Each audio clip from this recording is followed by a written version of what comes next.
Labadiena. Labą. Robertas Karvauskas, nepriklausomas pastatų šiltinimo ir šilumos išsaugojimo pastatuose ekspertas, konsultantas.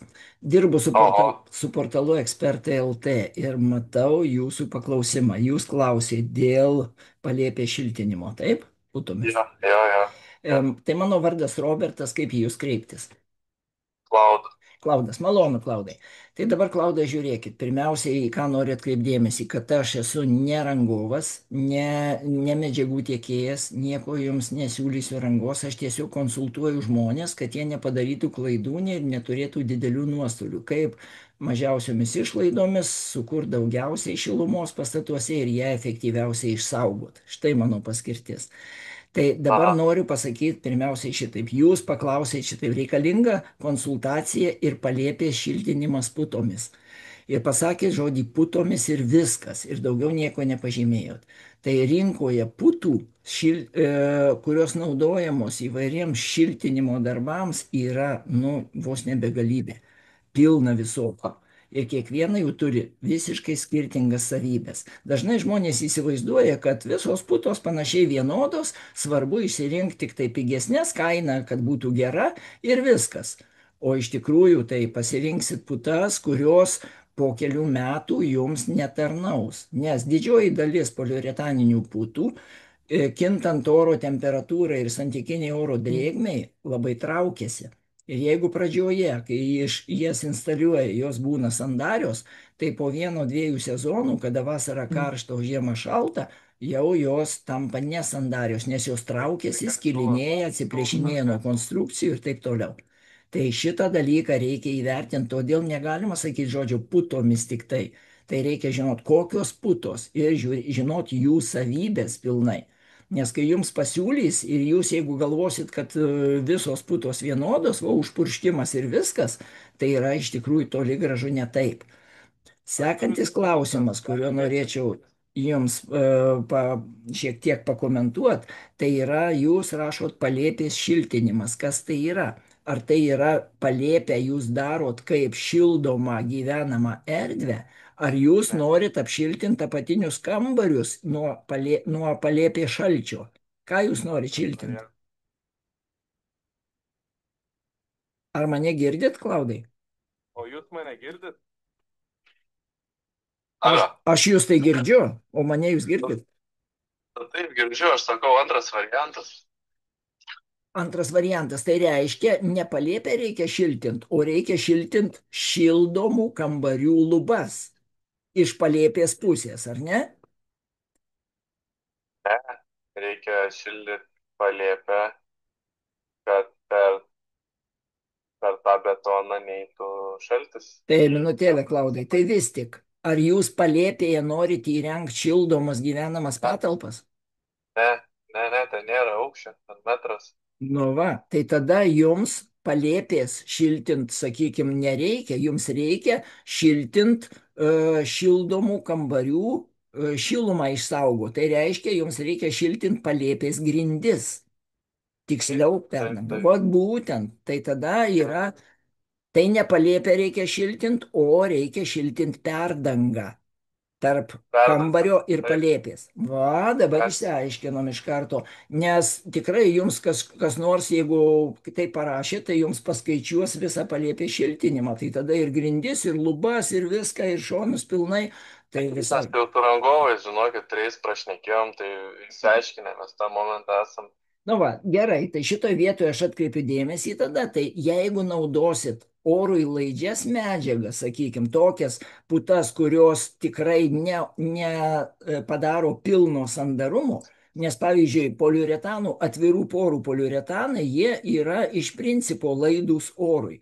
O 4/5 šilumos nuostolių yra dėl to, kad per apšiltintą konstrukciją praeina oras. Jūs pinigai savo sušildot orą, jis spaudžiasi į konstrukciją ir eina keurai. Todėl, Jo, jeigu šiltinimo medžiagos yra laidžios orui, reiškia, jūs turėsit daryti oro izoliaciją, oro ir garo izoliaciją iš vidaus ir šalto oro izoliaciją iš išorės.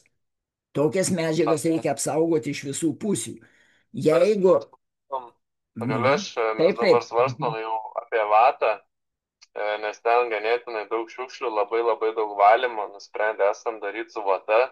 Ir gal tada apie vatą galim kalbėti. Naufo ten kažkokia yra, kur drėgmei atsparesnė, Labai o ne gerai, kartas. Klaidai. Tai dabar žiūrėkit, jeigu jūs galvojate apie vatą, tada kyla klausimas, ką jūs darysit su tuo smaigaliu. Ten, kur jungiasi jūsų stogas su perdanga. Kaip jūs ten prieisit? Supraskit, kad vata yra visiškai nešiltinimo medžiaga. Ji tampa šiltinimo komplekso dalimi tik tai tada, kada ji pilnai atribota nuo viso oro. Tiek šilto vidaus oro, tiek šalto lauko oro. Reiškia, iš abiejų pusių ją reikia sandarinti. Kaip jūs ten įlysit ir užsandarinsit? Iš galo visiškai, iš viršaus, iš apačios, iš pat galo, kad ten šilumą gavęs oras vatoje, jisai pradeda judėti. Jeigu jisai turi kur judėti, turi per kur išeiti, jis išeis. Į tą vietą ateis šaltas oras, vėl jums šilumą ir vėl išeis. Todėl vata neizoliuota, ji yra nonsensas, ji yra bėda didelė. O tą dalyką reikia suprasti, kaip jūs ten tą smaigalį žadat padaryti. Realiai, praktiškai tai nepadaroma. Todėl jūs ten pasidarysit savo tokį tašką, kuriame turėsit nuolatinę problemą. Ir dažniausiai, kada iš apačios neizoliuojama, o perimetrų yra daug nesandarumų iš apačios iš kambario, tada iš apačios iš kambario jums tekės šiltas oras ir tai ne pagrindinė bėda. Pagrindinė bėda, kad tame šiltame ore yra labai daug vandens garų. Nes jūs kvėpuojat, grindys plaunat, skalbinius džiovinat, gėlės laistot, dušą naudojat, verdat ir visą tai vandens garai. Ir tie vandens garai keliaus ten į šaltą patalpą. Ir šaltuose vatos sluoksniuose jie pradės kondensuotis. Ir ten tas kampas bus šlapės. Komercinės patalpos, ta prasme, ten tų garų, tai nelabai išvelgiu, kad būtų. Gerai, tada žinot, kas yra pagrindinis garų šaltinis? Jūsų kvėpavimas. Jeigu ten bus žmonės, jie bus visą darbo dieną, dirbs, tame ore bus daug garų. Ir žiemą, kada eis viskas į labai šaltą orą palėpėje, ten kondensatas neišvengiamas. Norit, Nu, tikrinkit tai save. variantų su vata padaryti, ten, ką žinau, sako, sandarinti iš apačios ir iš viršaus reikia. Ir iš galo, ir iš viską, pilnai visą vatą užsandarinti. Tai dabar žiūrėkit, ar yra variantų? Nu, tai jūs patys pamastykit, o kaip jūs įsivaizduojate ten užsandarinimą. Nes žinokit, kad nėra kažkokių tai taisyklių, šablonų ar dar kažko. Sandarinimas yra jūsų reikalas. Kaip plokštumas užsandarinti yra ne taip jau sudėtinga. Ten viską uždėjai, plyveles suklyjavai, viskas gerai. Bet užsandarinti va tokius mazgus, tai praktiškai, nu, aš nematau galimybių. Ir rinkoje dažniausiai ten paliekamos didelės klaidos ir per laiką gaunasi didelės bėdos su tuo. Aha, aha. Tai va, aš tiesiog noriu perspėti jūs. Tai viskas aš papasakojau daug maž, nesisprendėm ir ką aš galiu pasakyti. Realiausias variantas tai yra poliuretaninės putos, kurios nesitraukia ir neišsisandarina. Tokių rinkoje yra ir bene vienintelis ir pagrindinis produktas tai yra Kanados firmos Aisenin putos, kurios Lietuvoje pavadintos Gamo vardu. Kai aš rinkausi... Tos, kur gal po 200 kem už kubą. Kainų aš jums nepasakysiu, nemanau, kad tokios kainos yra, bet realiai aš prieš 12 metų statydamas savo namą aš pasinaudojau tuo ir iki šiol džiaugiuosi šito produktu. Tai tikrai yra garantuota, patikima ir ilgalaikiai, bet tai yra jūsų pasirinkimas. Aš tik sakau, kad yra variantas. Ką jūs rinksitės, tai jau jūs klaidai spręskit pats. Jo. Tai va, jeigu kils kokie klausimai, mane rasit sandarusnamas.lt. Tai ir mano svetainė, ir ten rasit ir kontaktus, ir konsultavimo sąlygas. Tai tiesiog, plus aš esu sudėjęs visus niuansus, kurie reikalingi tam, kad patalpos arba namas būtų šiltas, ekonomiškas, šiuolaikinis, modernus ir kad tai būtų padaroma nebrangiai, nedarant klaidų ir neperdarinėjant. Visus tos niuansus aš esu sudėjęs į labai stiprų seminarą, kurį ir pavadinau šiuolaikinis, modernus, šiltas, ekonomiškas ir nebrangus namas. Kaip nesuklysti. Šito seminaro vaizdo įrašą jūs taip pat rasit mano svetainėje, jį galite įsigyti ir tai tikrai padės jums išvengti nemažų klaidų. Va tokių, kaip, sakykime, ta šiltinimas su vata, ten to kampo, tai jūs suvokę principus pačius, jūs net atmesit tą variantą besąlygiškai.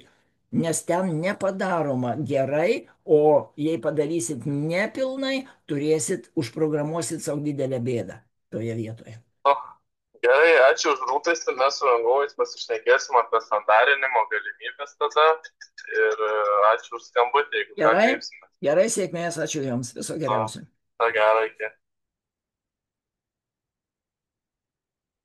Štai, brangiai, dar vienas variantas, kada žmogus tiesiog galvoja, kad viskas padaroma paprastai ir nepagalvoja apie tai, padarysim su vata ir įsivaizduoja, kad tiesiog bus padaryta, bus gerai. O kaip ten padaryti?